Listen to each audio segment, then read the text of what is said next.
Hello guys and girls. आज का इस वीडियो में हम बात करने वाले हैं कि निफ्टी 50 के अंदर जो कंपनीज है उनमें से 10 ऐसी कंपनी है जिनके ऊपर सबसे ज्यादा कर्ज है, हाईली डेटेड कंपनीज है। 10वें नंबर पे जो कंपनी है हिंडाल्को, जो कि आदित्य बिरला ग्रुप की फ्लैगशिप कंपनी है, जो कि एल्यूमिनियम और कॉपर के मैन्युफैक्चरिंग के काम करती है। इसके ऊपर जो है लगभग 79,000 करोड़ का डेट है, और जो सालाना ब्याज चुका रहे हैं वो इसके ऊपर वो लगभग 4,197 करोड़ का ब्याज चुका रहे हैं 5.3 की रेट ऑफ इंटरेस्ट से। और जो ब्याज डिप्रिशिएशन और सारा खर्चा निकालने के बाद इस कंपनी का जो है साल का प्रॉफिट है लगभग 3,700 करोड़ का। इसके बाद 9वें नंबर पे जो कंपनी आती है वो एक सरकारी कंपनी है, आईओसी इंडियन ऑयल कॉर्पोरेशन। उसके ऊपर जो है 97,000 करोड़ का डेट है, और जो डेट टू इक्विटी रेशियो निकल के आता है वो 0.94 के आसपास निकल के आ रहा है। तो जितनी भी कंपनीज जिनका डेट टू इक्विटी रेशियो 1 के पास होता है या 1 से ऊपर होता है वो कंपनीज अच्छी नहीं मानी जाती, और जितना 0 के पास होगा डेट टू इक्विटी रेशियो उतनी कंपनी को बेटर माना जाता है। तो इस कंपनी के ऊपर जो है ब्याज का भार पड़ रहा है वो लगभग 6,630 करोड़ रुपए का ब्याज इन्होंने पिछले साल चुकाया है। और जो ब्याज का रेट ऑफ इंटरेस्ट निकल के आ रहा है वो 6.8 के आसपास निकल के आ रहा है। और इसी हिसाब से जो है इनकी प्रॉफिट जो भी है लास्ट ईयर का 2020 में वो प्रॉफिट नहीं, लॉस इन्होंने दिखाया है 893 करोड़ का। तो ये कंपनी थोड़ी सी अवॉइड करने लायक ही है आईओसी, क्योंकि इसका जो है डेट तो ज़्यादा है लेकिन इसकी इनकम नहीं है। इसके बाद 8वें नंबर पे कंपनी आती है ONGC, oil and natural gas corporation limited. ये भी एक सरकारी कंपनी है जिसके ऊपर लगभग 1,03,000 करोड़ के आसपास का इसका डेट है, और डेट टू इक्विटी रेशियो है जो 0.5 के आसपास निकल के आ रहा है। 7,000 करोड़ रुपए इन्होंने जस्ट ब्याज चुकाने में दे दिए बैंकों को पिछले साल, और जो ब्याज की रेट ऑफ इंटरेस्ट निकल के आ रही है वो 6.7 है। और लगभग जो है ये इसका जो इनकम जनरेट कर रही है वो लगभग 10,000 करोड़ के आसपास की इनकम जनरेट कर रही है, टैक्सेस और इंटरेस्ट और डिप्रिशिएशन वगैरह सब कुछ निकालने के बाद जो नेट प्रॉफिट आता है वो बता रहा हूँ। तो ये लगभग अच्छा प्रॉफिट जनरेट कर रही है, और इसका जो साल का ब्याज 4,000-7,000 करोड़ के आसपास का है। इसके बाद हम बात करते हैं 7वें नंबर पे टाटा स्टील की, जिसके ऊपर डेट है करीब 1,11,360 करोड़ रुपए का, और जो डेट टू इक्विटी रेशियो निकल के आ रहा है वो हाई है 1.71, और 7,500 करोड़ तो ब्याज के ही चुका रही है हर साल।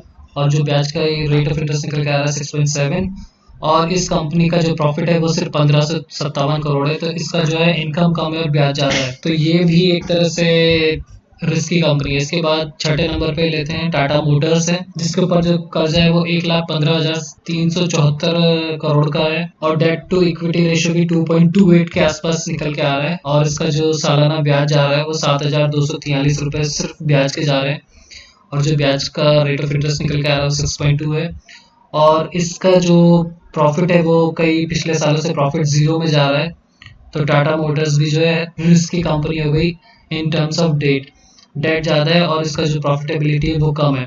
टाटा मोटर्स इसलिए सरवाइव कर पाता है क्योंकि टाटा की बहुत सारी कंपनीज हैं, तो टाटा सन्स के पास बहुत सारा पैसा है जो कि बहुत सारी कंपनी से आता है, जैसे टीसीएस हो गई जो कि इनका सबसे बड़ा मनी मेकर है, जो कि सबसे ज़्यादा प्रॉफिट जनरेट कर रही है। वो बाकी कंपनियों को बैक करती है, उनको बचा लेती है, इसलिए टाटा मोटर्स इतना हेवली डेट होने के बाद भी सरवाइव कर रही है। और कोई कंपनी होती तो अब तक बंद हो जाती।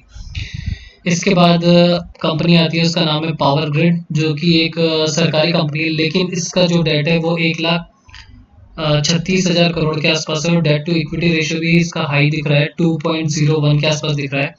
लेकिन ये जो 9,000 करोड़ का इंटरेस्ट पे करते हैं सालाना, लेकिन 11,000 करोड़ का जो है प्रॉफिट दिखा रहे हैं हर साल, तो वो एक प्रॉफिटेबिलिटी के हिसाब से कंपनी अच्छी है। चौथे नंबर पे जो कंपनी है उसका नाम है लार्सन एंड टुब्रो। उसके ऊपर जो डेट है वो लगभग 1,48,700 करोड़ का है, और डेट टू इक्विटी रेशियो भी 2.06 का है।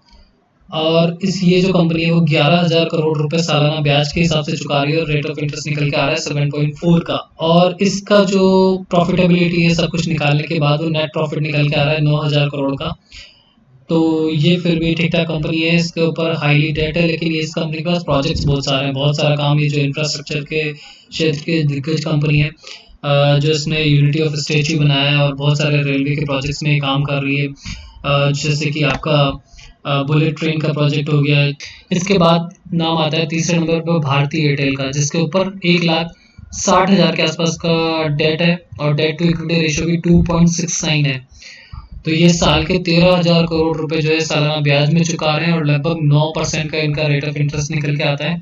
प्रॉफिट की बात कर ली जाए तो इनका प्रॉफिट नेगेटिव में है, यानी लॉस दिखाया है इन्होंने पिछले साल 32,000 करोड़ का। तो इससे कुछ टाइम के लिए तो डेफिनेटली दूर रहने की जरूरत है जब तक इसका डेट कंट्रोल में नहीं आता है। इसका मेन रीजन तो वही है कि रिलायंस जियो ने जब आया तो सिर्फ अभी 3 ही प्लेयर रह गए हैं, जियो, भारती एयरटेल और वोडाफोन आइडिया। मेनली 2 ही हैं, एयरटेल और जियो।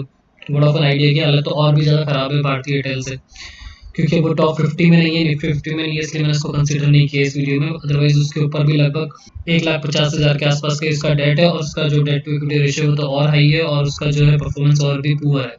तो क्योंकि अभी इनके बीच में कंपटीशन नहीं है ज़्यादा मार्केट में, सिर्फ जियो और एयरटेल है, इसलिए अभी भी ये सर्वाइव कर रही है दूसरी कंपनीज। अदरवाइज ये भी फाइनेंशियल बेसिस पे इतनी स्ट्रांग नजर नहीं आ रही है, क्योंकि इनका लॉस बुक कर रही है और जो है ब्याज बढ़ता जा रहा है। इसके बाद नंबर 2 पे जो कंपनी आती है उसका नाम है NTPC, national thermal power corporation limited.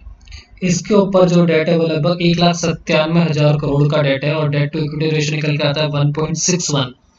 8,000 crore का डेट जो है, 8,000 करोड़ का जो है इंटरेस्ट पे कर देते हैं सालाना, लेकिन ये एक सरकारी कंपनी है, इसके ऊपर जो रेट ऑफ इंटरेस्ट निकल के आ रहा है वो सिर्फ 4.15 का निकल के आ रहा है। लेकिन इस कंपनी की जो है प्रॉफिटेबिलिटी अच्छी है, 11,000 करोड़ का इसने प्रॉफिट दिखाया है सब कुछ काटने के बाद, यानी इंटरेस्ट, टैक्सेस, डेप्रिसिएशन वगैरह सब कुछ निकालने के बाद शुद्ध लाभ इसके 11,000 करोड़ का है।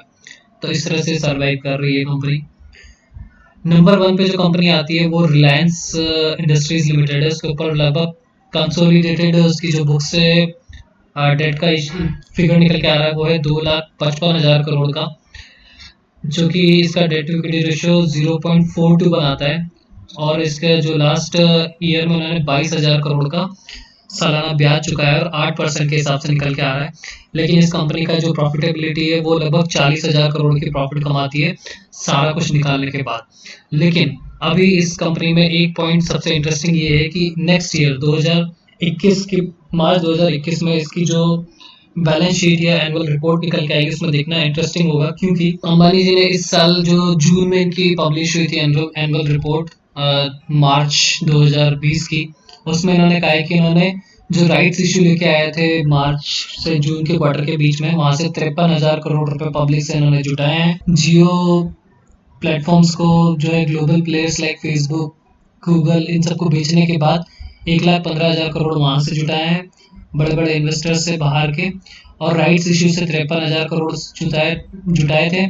तो उस हिसाब से लगभग 1,68,000 करोड़ इन्होंने उस टाइम पे फंड रेज कर लिया था। और रिलायंस इंडस्ट्रीज के ऊपर जो स्टैंड अलोन जो नेट आता है, नेट डेट आता है वो है 1,61,000 का, जिसमें से 1,68,000 तो इन्होंने यहाँ से निकाल लिए जियो और राइट इशू से। और जो बीपी भारत पेट्रोलियम को इन्होंने जो है अपना 49% स्टेक बेचा है पेट्रोल रिटेल में, उससे इन्होंने लगभग 7,000 करोड़ और कमाए थे। तो टोटल जो इन्होंने फंड रेज कर लिया है वो 1,75,000 करोड़ का है। और जो इस कंपनी के ऊपर डेट था स्टैंड अलोन वो 1,61,000 करोड़ का है 31 मार्च 2020 तक। तो इस हिसाब से अब जो कंपनी है वो 2021 का जो मार्च का जो फाइनेंशियल फिगर्स बाहर आएंगे या फिर जो एनुअल रिपोर्ट आएगी उसमें जो है ये कंपनी नेट डेट फ्री रहेगी।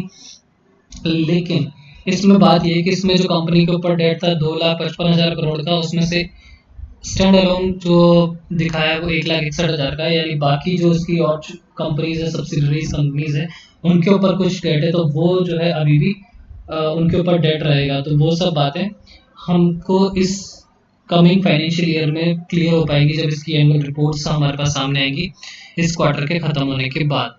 सो हम वो वीडियो भी जल्दी आप लोगों के साथ शेयर करने वाले हैं।